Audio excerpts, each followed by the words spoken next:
Well, my name is Dave Strain. I'm president of APS. It's a systems development company focusing on finding solutions toward fighting climate change. This particular video focuses on an internationally patented device we have that will in fact help with reducing climate change impact. The video is presented in 6 different slides. The first slide is from a group of PhD engineers who presented a peer review letter.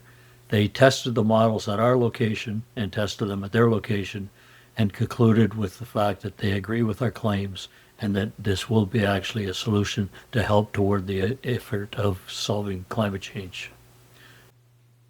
This is an actual peer review letter written by the president of a group of PhD research scientists specializing in energy systems and thermodynamics. These scientists personally visited APS to evaluate and test the physical models on site. The same models were then transported to their laboratory, where independent testing was repeated to verify the results. Their work concluded with this formal assessment. In the final paragraph, Dr. Gorber writes, "I believe that Mr. Strain's invention will advance the scientific community's understanding of thermodynamics related to pressurized fluids and energy to a new level. If fully developed, the invention has the potential to reduce energy and, as a result, reduce the use of fossil fuels, thereby assisting in the battle against climate change." The underlying science of this is straightforward. Testing demonstrating the efficiency differential exceeding 17% in favor of the diamond-shaped actuator, DSA, over a conventional piston. Applying that 17% advantage requires nothing more than a mechanical control circuit. 5% out of the 17% is required to make this machine function, leaving 12% to provide useful mechanical work. That distinction matters because APS specializes in improving existing HVAC control circuits. Through this work alone, a 3-person APS team has helped prevent the equivalent of more than 60,000 person-years of greenhouse gas emissions from entering the atmosphere, while avoiding over $100 million in energy costs. Our patented climate change solution is simply another control circuit, built on the same proven HVAC control principles that have already delivered measurable environmental and economic results. Notably, every scientist or engineer involved initially challenged APS's conclusions before examining the physical evidence.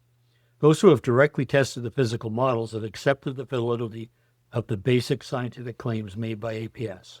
By contrast, scientists maintaining contradictory views have declined the opportunity to evaluate actual models, relying instead on textbook assumptions rather than experimental verification. This is why public engagement matters. Without political pressure from concerned citizens, this internationally patented climate change mitigation opportunity may be overlooked, not because it lacks scientific merit, but because it has not yet received the attention it deserves. Please get involved in some constructive manner. Your voice counts. The second slide presents the first driving state of this particular machine. This drawing illustrates the driving stage of an internationally patented device designed to produce clean energy with zero pollution. The system operates entirely through hydraulic pressure. It requires only initial pressurization to begin operation. Once activated, requires no further external pressurization to continue generating power. As demonstrated previously, the diamond-shaped actuator, DSA, has been shown through peer review by engineering scientists to be at least 17% more efficient than a conventional piston. As the DSA advances, its higher efficiency allows it to overpower the piston while operating at the same pressure, causing hydraulic fluid to be displaced from the piston. The DSA requires only 5% of its 17% efficiency advantage to meet its own total hydraulic fluid requirement, leaving the remaining 12% efficiency differential available to produce additional useful work beyond what is required for the fluid transfer. The piston face area is equal to the effective area of each of the DSA's 4 moving walls. This geometric relationship causes the volume of fluid displaced from the piston to be slightly greater than that volume required to drive the DSA. This resulting fluid differential flows into the cushion tank, establishing the green flow pattern shown here, initiated by the system's original pressurization. Importantly, As the DSA drives forward, after generating its own hydraulic fluid supply, a portion of the DSA's work potential remains available to perform additional useful work. This remaining work potential serves three purposes: to overcome all system friction, ensuring sustained operation; to store energy in the return springs for the recharge cycles, establishing a continuous reciprocating motion; and to provide surplus energy output available for external use. This operating principle demonstrates how the system can sustain itself hydraulically while producing additional usable energy without combustion, emissions, or pollution. The third slide presents the first recharge state of this particular machine. This drawing illustrates the first recharge stage of the invention. From the initial driving stage, the Diamond-Shaped Actuator, DSA, has displaced fluid from the displacement piston, transferring that fluid into the DSA's own chamber. To begin a new cycle, this fluid must return to the displacement piston. This is the purpose of the recharge processes. In the first recharge stage, the solenoids are configured to isolate the cushion tank while maintaining its pressure for uses later in stages. All regions shown in purple are depressurized. This depressurization occurs when the associated solenoid valve opens to the depressurization piston, allowing the fluid to exit the circuit and reduce the pressure on both the displacement piston plus the DSA. This removes the DSA's potential work advantage. With the system pressure reduced, the stored energy in the return springs becomes the dominant force. The fluid that went into the depressurization piston is now returned to the displacement piston by the low-pressure spring in the depressurization piston. The retraction of the return springs causes the DSA to collapse, which forces the fluid within the DSA back into the displacement piston, where it initially came from in the drive stage. The surplus fluid that was driven into the cushion tank during the drive stage still has to be transferred back from the cushion tank into the displacement piston in order to allow another cycle. The fourth slide presents the second recharge state of this particular machine. This drawing illustrates the second recharge stage. The regions shown in purple are depressurized, while those that are green are pressurized. This pressure distribution allows the cushion tank to drive fluid back through the system and into the displacement piston, restoring the fluid to its original location. By the end of this stage, the system is returned to the same fully charged condition it held prior to the initial drive stage. Once this stage is reached, the control switches are triggered, signaling the system to initiate the next drive stage in this continuously reciprocating machine.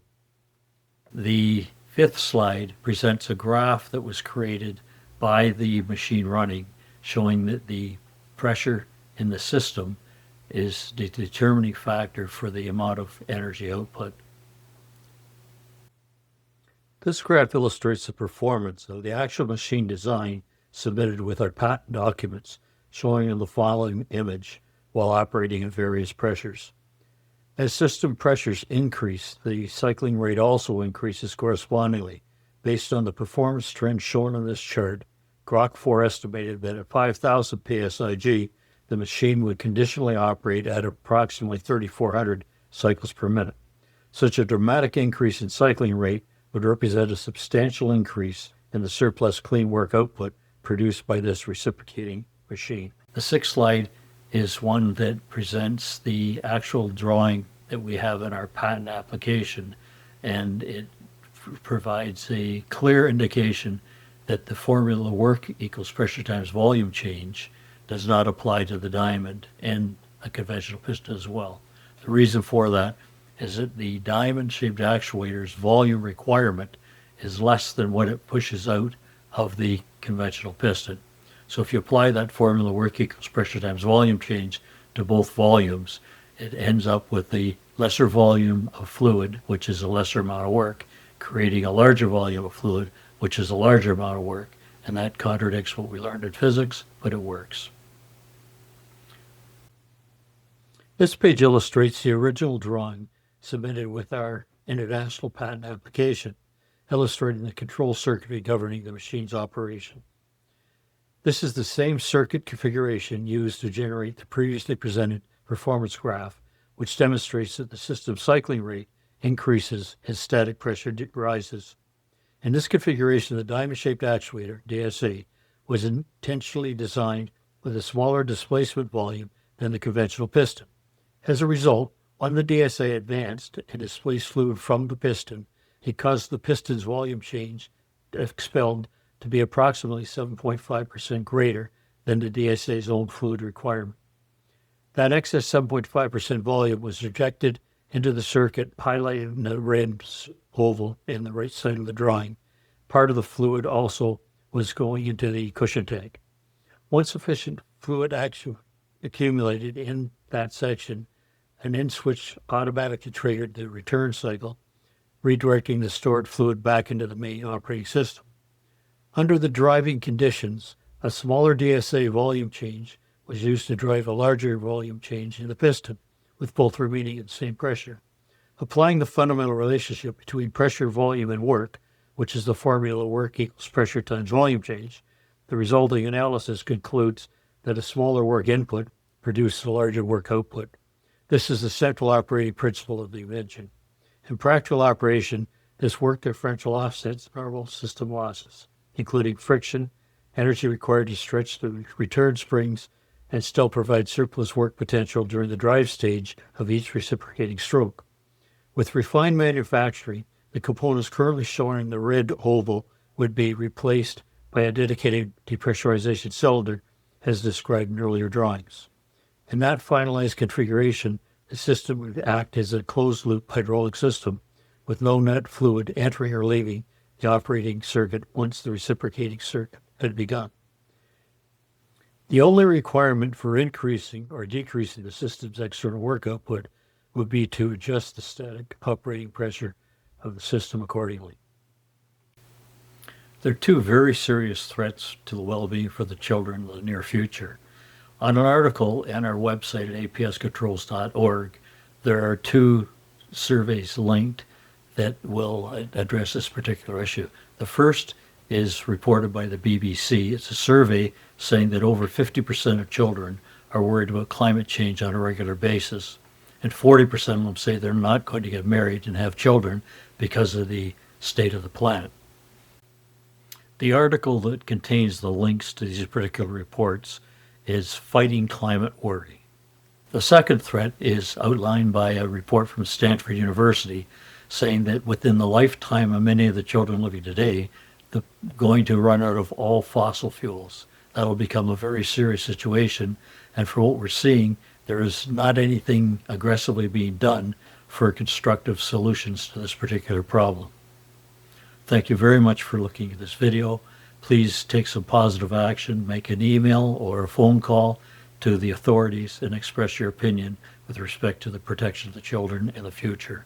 Thank you.